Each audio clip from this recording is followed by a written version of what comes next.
아니 그런데 그게 가능한가요? 수많은 사람들이 실제로 가보기도 하고 누가 봐도 뻔히 알 수 있는 내용을 대놓고 그런 거짓말을 한다고요? 그것도 정부에서요? 여기 한 여성이 한국에 대한 기막힌 이야기를 듣고 믿을 수 없어 하는데요. 여성의 표정이 곧 굳어버리고 맙니다. 도대체 이 여성은 한국에 대한 어떤 진실을 알게 되었을까요? 오늘 사연 바로 시작합니다. 안녕하세요. 저는 메디슨입니다. 현재 스탠포드 대학에서 인문학을 전공하고 있습니다. 자랑처럼 들릴지는 모르겠지만 누구나 듣기만 해도 알만한 대학교에 다니는 것은 정말 자랑스러운 일인 것 같아요. 제가 이렇게 열심히 공부할 수 있었던 것은 부모님의 보살핌과 지지 덕분이에요. 사실 미국에선 성인이 되어서도 부모님과 함께 오랫동안 산다는 것은 특별하다고 할 수 있어요. 미국은 이혼이 빈번한 사회이기 때문에 저와 같이 친부모님 아래에서 오랜 시간을 보내는 경우는 드뭅니다. 일반적으로 18살이 되면 부모님과는 따로 살아가는 문화가 흔한데 이는 자유분방한 문화의 특성이기도 합니다. 하지만 저의 경우는 정말이지 운이 좋게도 어릴 때 아버지가 한국으로 주재원 파견을 가셔서 저는 한국식 양육 방식대로 자랄 수 있었고 성인이 된 지금도 독립하지 않고 부모님과 함께 살고 있어요. 어떤 사람들은 제가 성인이 돼서도 부모님에게 의존한다며 캥거루족이냐고 비웃기도 했지만 아버지는 그렇게 생각하는 사람들이 이상한 거라고 하셨어요. 그리고 아버지가 보시기엔 한국의 양육 방식이 가난했던 한국을 선진국으로 만들어준 중요한 요소라고 믿고 계세요. 아버지는 한국의 아이들이 부모와 선생님에게 예의를 갖추고 어른들의 말을 잘 따랐기 때문에 한국이 발전했다고 생각하셨습니다. 그리고 부모도 인내심을 갖고 자식이 스스로 일어서도록 아낌없는 지원을 하다 보니 자녀들이 바르게 클 수 있었고 그것이 지금의 한국을 만든 힘의 원천이라고 말씀하시죠. 자식이 사회 첫 발을 잘 내디딜 수 있도록 부모가 지원하는 상황을 캥거루라 부르는 것 자체가 전혀 이치에 맞지 않다고 하셨습니다. 미국에서 학업에 관심 없는 대부분의 아이들과 달리 저는 공부하는 것을 좋아했습니다. 그러나 아쉽게도 제 성적은 장학금을 받을 정도는 아니었어요. 그래서 부모님께 죄송한 마음이 들었죠. 아버지는 미국의 대학 등록금이 매우 비싼 것은 맞지만 지금 제 인생에서 가장 중요한 일은 학업에 열중하는 것이니 돈은 걱정 말고 공부를 열심히 하라고 다독여 주셨어요. 그래서 저는 부모님의 의견에 따라 학업에 더 많은 노력을 기울였고 살뜰한 부모님의 돌봄 덕분에 저는 학업에만 매진할 수 있었습니다. 미국에서 대학 생활은 자유롭고 동시에 학문에 몰입할 수 있는 좋은 기회였죠. 그러나 최근 몇 년간 저희 학교에서 이상한 변화가 일어나고 있었는데요. 바로 학교의 동양인 학생 비율이 증가하면서 미국과 중국 간의 무역 전쟁으로 인한 긴장이 캠퍼스에도 영향을 미치고 있었던 거죠. 이로 인해 중국 학생들의 반미 시위가 종종 발생하곤 했어요. 한두 번 그러다 말겠지 했는데 시간이 갈수록 반미 감정은 더해졌고 교내에서도 동양인과 아닌 사람들 사이의 갈등이 커졌어요. 중국 유학생들은 미국의 정책 변화나 미중 무역 관세 같은 이슈에 예민하게 반응했고 이에 따라 학교 내 분위기도 긴장되었습니다. 그러던 어느 날 교내에서 동아시아 국제 문화 포럼이 열렸는데 주제는 동아시아 문화와 관련된 것이었습니다. 제 친구 앤드류는 미국 근대 역사를 전공하고 있었는데 대학생으로서 세계 역사와 문화에 대한 기본적인 지식은 필수라며 같이 가보자고 하길래 저도 함께 참석하기로 했습니다. 사실 그 포럼은 본래 교수진과 전문가들이 주로 참여하는 자리였는데 포럼 청취를 희망하는 학생들이 너무 많아 원래 포럼 개최 장소가 30명 정도만 수용 가능한 대회의실에서 대강당으로까지 바뀔 정도였습니다. 게다가 학생들의 뜨거운 관심에 포럼이 끝난 후에는 학생들의 질문을 받는 시간도 만들어졌어요. 역시 교육열이 높은 학교라는 생각에 속으로 얼마나 자랑스러웠는지 모르겠습니다. 평범한 학교에서는 이런 포럼이 열린다는 사실조차 알기 힘들 뿐더러 대부분의 학생들이 참여하지 않을 거거든요. 포럼에서는 동아시아 문화, 중국과 한국, 그리고 일본의 차이점과 현재 한류 문화를 선도하고 있는 한국의 문화에 대한 이야기가 주를 이루었습니다. 메인 발표자이신 아시아 역사 교수님은 정말 수준이 높았던 것으로 기억을 하고 있습니다. 또한 중국의 대학교에 교환 교수를 다녀오신 경험도 있는 분이시고요. 저로서는 정말 배울 점이 많다고 느껴지는 교수님이셨고, 교수님을 존경하지 않을 수 없었죠. 그 교수님의 수업을 들을 때면 교수님께서 하시는 말씀 하나하나를 적고 새겨듣기 위해 노력했어요. 그런데 그날 포럼이 개최되었던 대강당의 분위기에 찬물을 끼얹는 사건이 하나 있었어요. 교수님이 한국 문화에 대한 우수성을 이야기하실 때 고구려란 나라를 언급하셨는데요. 교수님께서는 고구려는 만주의 제국으로 동아시아에서 엄청난 영향력을 자랑하는 당시 세계 최강 국가들 중 하나라고 말씀하셨어요.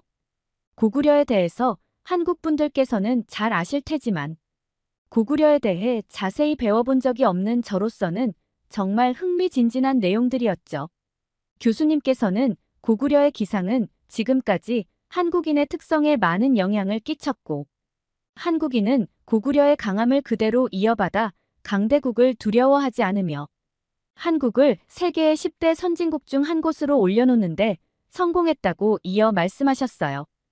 교수님은 문화는 역사와 떼어놓고 말할 수 없고 역사가 과거의 사실이기도 하지만 현재를 반영하기도 하고 한류가 일시적인 문화가 아닌 10년이 넘도록 이어지고 있으니 동아시아 문화에서 이 주제는 앞으로도 반드시 다뤄져야 할 중요한 부분이라고 하셨어요.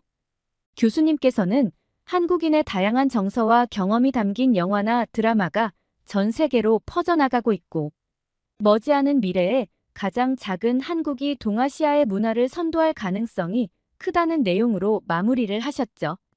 그런데 포럼이 끝난 후 대강당 안은 술렁거리는 분위기가 이어지기 시작했어요. 특히나 앞자리에 앉아있던 저는 뒤편에서 웅성거리는 학생들의 소리가 들렸고 뒤를 힐끔힐끔 쳐다봤는데 왠지 교수님에 대한 강한 반발의 기류였습니다.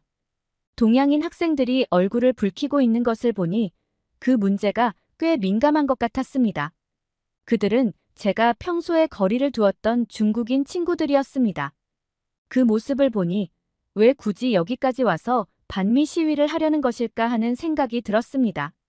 포럼의 공식 일정이 마무리되고 학생들의 청취 소감이나 질문을 받는 시간이 도래했을 때 학생들의 강한 질문 공세가 이어졌습니다. 학생들이 자신의 의견을 펼치고 논의를 이끌어 나가는 것은 좋은 일이지만 그날은 뭔가 다른 것 같았습니다. 중국인 학생들의 강한 비판과 질문의 폭풍이 휩쓸려 오고 있었고 이는 교수님과 다른 학생들에게도 분명히 눈에 띄었습니다. 이런 분위기 속에서도 교수님은 침착하게 학생들의 질문에 답변하셨어요. 그런데 그때 계속 격앙되어 있었던 듯한 중국인 학생이 마이크를 뺏어잡아 자신의 이름을 말하고 중국 출신이라고 했습니다. 그러더니 포럼에서 교수님의 발언이 매우 불편했고 특히 중국이 한국보다 못하다는 식의 말은 매우 거슬린다면서 교수님이 잘못 알고 계신 것에 대한 정확한 사실 몇 가지를 알려주겠다고 하는 것 아니겠습니까? 내용이 어떻든 간에 학생이 교수에게 한 수 가르쳐 준다는 태도가 정말 무례해 보였어요. 예절 교육이라곤 받아본 적이 없는 것 같았죠. 이어 중국 학생은 고구려는 중국의 일부에 불과했다고 당당하게 외치더라고요. 그러면서 교수님께서 고구려를 왜 한국의 것으로 분류하시는지 이해도 안 갈 뿐더러 왜 고구려를 전혀 상관도 없는 한국과 연관을 짓는지도 모르겠다라고 말입니다. 그 순간 대강당은 찬물을 끼얹은 듯 조용해졌어요. 물론 미국 대학교는 토론 분위기가 활발하긴 합니다. 교수님이라 하더라도 나와 의견이 다를 시 언제든지 교수님께 손을 들고 토론을 할 수 있죠. 하지만 중국인 유학생의 주장은 너무도 공격적인 말투였어요. 토론을 하자는 자세가 아니라 마치 교수님께 싸우자며 시비를 걸듯이 말했죠. 하지만 교수님께서는 중국 학생들의 그러한 태도를 마치 예상이라도 하신 듯이 전혀 개의치 않아 하셨어요. 오히려 진지한 표정으로 다시 중국인 유학생에게 지그시 물으시더군요. 그런 것들을 어디서 들었냐고 말이죠. 그랬더니 중국인 유학생은 중국에서 학교를 다닐 때 그렇게 배웠었다고 하더군요. 그러자 교수님께서는 학생의 주장에 대한 반박을 시작하셨죠. 중국은 최근에서야 고구려에 대한 연구를 시작했고, 이전에 내가 중국에 있을 당시에 중국의 교수들은 고구려가 한국인의 국가임을 인정하고 인지도 하고 있었다고 말씀하셨죠.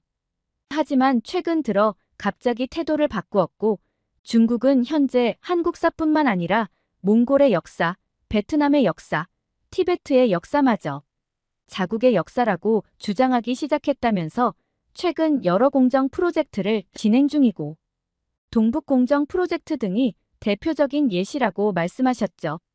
그리고는 역사는 사실이고 중국에서 이런 프로젝트를 시행한다는 것부터가 스스로 자국의 역사가 아님을 이미 알고 있다는 증거이며 따라서 중국의 이러한 행위는 모순이라는 것을 스스로 증명하고 있는 셈이라고 말씀하셨습니다. 그러자 당돌한 중국 학생은 교수님의 말에 지지 않고 대응하기 시작했는데요. 중국 학생은 2017년 중국의 국가주석 시진핑이 미국 트럼프 대통령과의 회담에서 한국은 역사적으로 중국의 일부였다는 발언을 한 사실이 있다고 말했습니다. 그런데 한국은 이 발언에 대해 반박이나 해명 없이 그것을 수용했다는 사실도 있다면서 그것이 바로 한국의 문화는 중국으로부터 시작된 것을 이미 인정하는 것 아니겠냐는 말을 덧붙였어요. 또한 현재에도 한국은 중국의 문화를 자신들의 것으로 받아들여 마치 한국 고유의 문화인 것처럼 주장하고 주인 행세를 하고 있는데 특히 한복과 김치 같은 것들이 대표적이고 이러한 상황은 중국에서는 한국이 문화를 도용한 국가로 비난하는 정도까지 갔다고 말했어요. 아니 발언 수위가 너무 심하지 않나요? 대강당에는 분명 한국 학생들도 있었을 텐데 어떻게 저런 직설적인 말을 할 수 있는지 도무지 이해할 수 없었습니다. 그는 말을 이어가며 역사적으로 중국은 한족, 조선족, 흉노족 등 여러 민족이 공존했으며 한국은 그 중에서 조선족의 한 부분이었다고 설명했습니다. 그러니 조선족의 문화인 김치와 한복은 당연히 중국의 일부인데 중국에서 그걸 주장하면 한국인들은 엄청나게 크게 반응한다며 정작 대국인 중국에서는 사소한 것인데 소국인 한국에서는 과민 반응을 하고 있다고 말했습니다.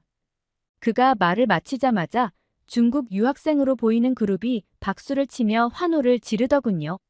시위를 많이 해봐서 그런지 목소리가 아주 쩌렁쩌렁했어요. 그들의 태도는 불량스러웠지만 저는 중국인 유학생이 전하는 내용에 대해 호기심을 느낄 수밖에 없었습니다. 포럼을 주최했던 교수님은 대강당이 잠잠해질 때까지 잠시 침묵을 지켰다가 입을 뗐습니다. 그리고 교수님은 중국 학생에게 뜬금없이 전공을 물으시더니 혹시 역사학 전공이라면 스탠포드 대학의 수준이 의심스럽다고 말씀하셨어요. 그러면서 더욱 엄중한 표정으로 중국 학생에게 학생의 말을 들으면 들을수록 중국이 얼마나 더 대단한 나라인지 이해가 간다고 하셨어요. 얼마나 치밀하게 체계적으로 중국이 한국 문화의 예속화를 시도하고 있는지 알 수 있었던 발언이라고 하셨죠. 그리고 한국은 중국의 일부라는 학생의 발언은 중국이 목표하고자 하는 문화공정인 것은 알고 있냐고 되물으셨어요. 그리고는 대국인 중국에게는 사소한데 소국인 한국은 예민하다는 발언이 그간 들었던 유머 중에 가장 웃긴 표현이라고 하시면서 중국인들의 평균적인 교육 수준이 어느 정도 되는지 궁금하다고 하셨죠.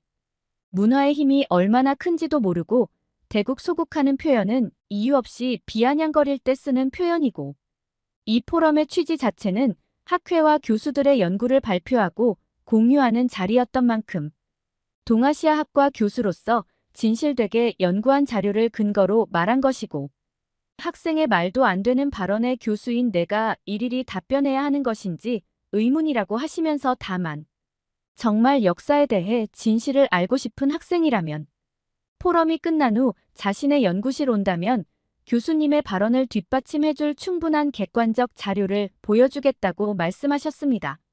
그러면서 마지막에 교수님 말씀이 진짜 통쾌했는데요. 만약 학생이 내 연구실로 온다면 우리 둘이 서로 대화는 되어야 하니. 청나라 걸륭 황제가 국력을 기울여 편찬한 중국 사료의 보고인 사고전서를 꼭 공부하고 오라고 하셨죠. 거기엔 한국이 중국의 일부가 아니라 되려 중국이 역사상 한국의 일부였다는 사료가 차고 넘친다는 말을 덧붙이면서 이런 말을 하면서도 자네가 내 연구실로 오지 않을 것 같다는 생각이 드는 것은 내 기분 탓이겠지? 라면서 마무리하셨습니다. 교수님의 말씀에 의문을 던졌던 중국인 학생은 그 말을 듣자 꿀먹은 벙어리처럼 입을 열지 못했습니다. 그리고 얼굴이 붉어지더니 혼자서 분을 삭히는 것이 느껴졌죠. 저는 마음속으로 너무 통쾌했습니다. 첨예하게 대립할 것 같았던 질문의 시간은 그렇게 마무리가 되었고 교수님 역시 기분이 좋지 않은 듯 굳은 표정을 하고 나가셨어요. 이 사건은 학교 전체에 이슈가 되었고 교내 학생 신문에도 크게 보도되었습니다. 게시판에는 중국인 유학생들이 쓴 듯한 한국만 편애하는 교수님에 대한 글이 계속 올라왔고 반면 저처럼 본토 친구들은 정말 중국 학생이 한 말이 맞는지가 궁금하다는 댓글이 많았어요. 교내에서 현수막이나 포스터 등으로 반미 시위를 하던 중국 유학생들은 중국을 하대한 발언을 했다며 교수님에게 공개 사과를 요구했어요. 그러나 교수님은 연구 역량이 뛰어나고 학생들과의 관계가 원만하셨던 분이라 학생들 대부분이 당연히 교수님의 편에 섰어요. 하지만 도대체 중국에서 어찌했길래 나름 엘리트들만 온다는 미국 대학에 중국 유학생들이 왜곡된 사실을 진짜로 받아들이고 있는지 너무 궁금했습니다. 그래서 저와 앤드류는 교수님의 연구실을 찾아갔어요. 교수님께서 말씀하신 사고전설도 읽어봤습니다. 하지만 혼자서는 잘 이해가 되지 않아서 교수님의 설명이 필요했죠. 교수님은 저희를 보시더니 기다리던 중국 학생은 소식이 없는데 생각하지 못했던 손님이 왔다며 반겨주셨습니다. 교수님은 어떤 질문이든 상황이든 모든 것을 제대로 알려줄 수 있다고 말하시며 어떻게 시작을 해볼까 하시더니 혹시 저보고 중국을 가본 적이 있냐고 물으시더라고요. 오래전 아버지가 한국 주재원으로 계실 때 가족 여행 겸 중국의 유명 관광지를 다녀온 적이 있었고 만리장성을 보고 정말 중국인들의 위상에 놀랐다고 말했습니다. 그때 교수님은 만리장성에도 놀라운 사실이 숨겨져 있다는 거 알고 있냐면서 신이 난 듯 제게 무언가를 보여주셨어요. 만리장성은 원래 중국이 흉노와 같은 북방 민족의 침략을 막기 위해 쌓은 성을 연결한 것이고 처음 완성한 사람은 진나라를 세운 시황제이며 오늘날과 같은 모습을 갖춘 만리장성이 완성된 것은 명나라 때라고 했어요. 그리고 유네스코는 만리장성의 역사적 가치를 인정하여 세계문화유산으로 등재했는데 덕분에 만리장성은 중국을 상징하는 대표적 유적으로 인정받고 있다고 했어요. 그런데 중국 정부는 이보다 앞선 2009년부터 만리장성의 길이를 동쪽으로 약 2,500km 늘리기 시작했고 2012년 6월 만리장성의 길이를 두 번째 늘려 발표할 때는 그 길이가 무려 2배나 늘어났다고 했습니다. 그러면서 중국 정부가 왜 만리장성의 길이를 동쪽으로 계속 늘리는 것 같냐고 제게 물으셨어요. 제가 머뭇거리자 교수님은 바로 중국의 동북 공정의 작업의 일환이라고 하시더라고요. 즉 중국 정부가 만리장성의 길이를 늘린 것은 이곳에 고구려와 발해의 성을 포함시켜 두 나라의 역사를 자연스럽게 중국의 역사로 만들려는 것이래요. 아니 그런데 그게 가능한가요? 수많은 사람들이 실제로 가보기도 하고 위성으로 봐도 뻔히 알 수 있는 내용을 대놓고 그런 거짓 지도로 만든다고요?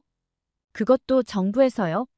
진짜냐고 묻는 저의 말에 교수님은 웃으면서 한국 사람들은 그런 중국의 모습을 중국이 중국하네 라고 표현한다면서 이미 그들은 중국의 어처구니 없는 행동에 만성이 되어 있을 정도이고 만리장성의 길이에 대해서는 논할 가치도 없다고 했습니다.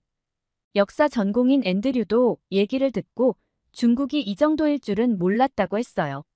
중국이 자국 최고의 유물로 칭하는 만리장 성은 서방 쪽으로는 더 늘려 쌓은 기록이 많지만 동쪽으로는 성을 늘려 쌓았다는 기록이 전무하대요.